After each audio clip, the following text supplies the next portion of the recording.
देशर राजधानी दिल्ली में अग्निकांड घटना दिनक दिन बढ़ुवा बेले आउ एक भयावह घटना एवं सामना को आसी।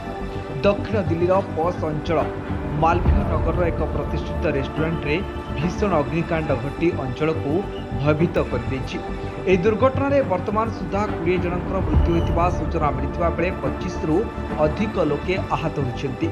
कोठार बेसमेंट रे बहु लोक फसी रही मृत्यु संख्या आहरी बढ़ीपे बोली आशंका घटनार सूचना मिलवा सहित दमकल बाहिनी उद्धारकारी दल तुरंत घटनास्थल में पहुंची युद्धकालीन भित्तिरे रेस्क्यू अभियान आरंभ कर बेसमेंट रे जमा होइतिबा घन धुआं जोगु उद्धार कार्य में विपुल बाधा सृष्टि होछि।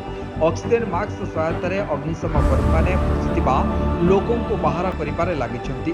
दक्षिण जिला एसडीएम जितेंद्र कुमार अनुसार एपर्यंत 4टी मृतदेह उद्धार होछि एवं प्राय 47 जन को गुरुतर अवस्था हस्पिटाल भर्ती करा जायछि।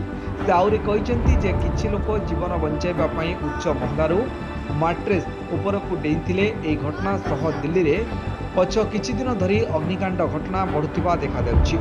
मुकुंदपुर गैस सिलिंडर विस्फोरण और एसी ब्लास्ट घटन पूर्व अनेक जीवन हानि घटुथिबारु प्रशासन चिंतार पड़िछि।